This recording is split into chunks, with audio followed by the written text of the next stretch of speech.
guys, welcome back to my channel. Today I'm just going to be doing a short and sweet video about some of the apps that I've been using at this time. I'm calling them wellness apps because I think in some ways they are a good use of my time. So the first one I have is Headspace. You've probably heard of Headspace as just a meditation app. Yeah, totally, and I totally have used it before this time.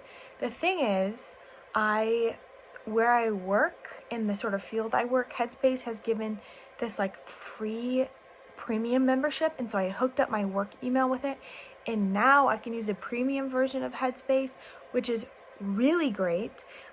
What's so great about it is they have like sleep casts and like long things. They have like things that you might need specific help with, like they have anxiety ones, workouts on there, and so I've done one of those, and it was really nice. Like it wasn't like so intense and with these lofty superficial goals. It was more of the goal of wellness and breathing and, you know, stretching. So it was really nice. I definitely recommend this paid version of Headspace, and I don't know how much it is because I'm not paying that.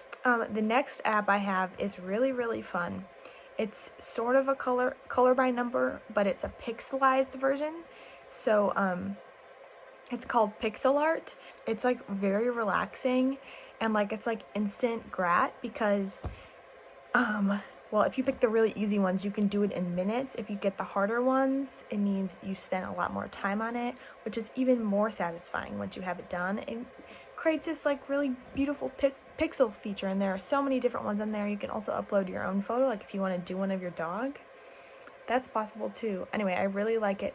Just whenever I like watch TV or watch a movie, I like to be doing something, whether that's like physically coloring or just like using the pixel art app. Like I used to be a really big fan of playing Spider Solitaire, which I still recommend, but now I've like headed over to pixel art, which is really great. The only thing I complain about is like so many ads, and I got my mom really into this app too, and we might just have to pay to not have ads because I think it would be worth it. Next app I have is called Libby.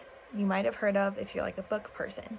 So Libby connects with Overdrive, which is that place that you can connect your library card to, that you can access ebooks and audiobooks like instantly, or you can put them on hold if they don't have unlimited copies of them.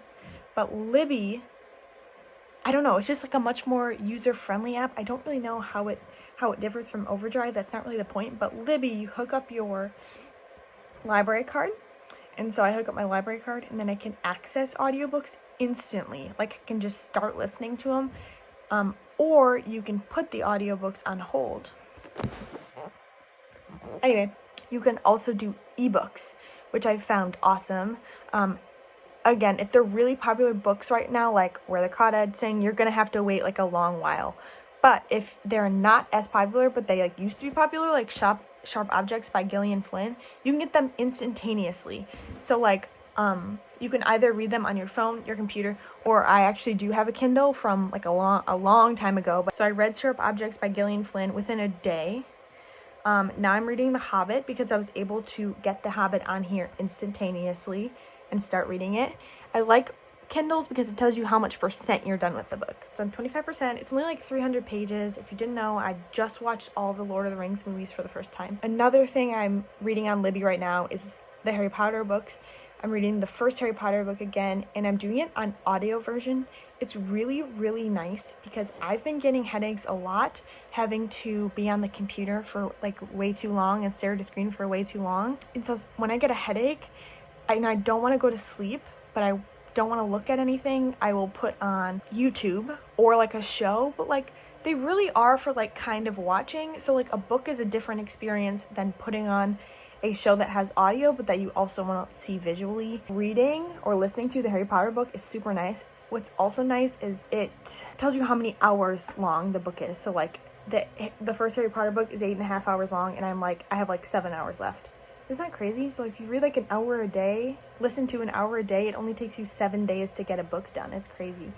So I've really been enjoying that. So essentially I'm reading like all the fantasy kids books right now, which is fun. Okay, and then the next two apps I have are just streaming apps for TV.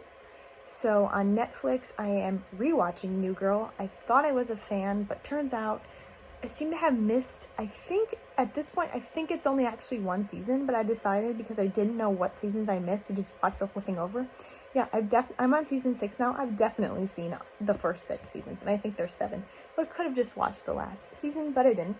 So I'm doing that, and then on Hulu, I'm watching Little Fires Everywhere every week. I read that book as well. I was able to buy that book on the Kindle and read it. Ignore this, they're ads. It's a really good space for ads, but it's sort of awkward when they're about romance, and I'm not. How to Get Away with Murder is back. I also watch The Prodigal Son.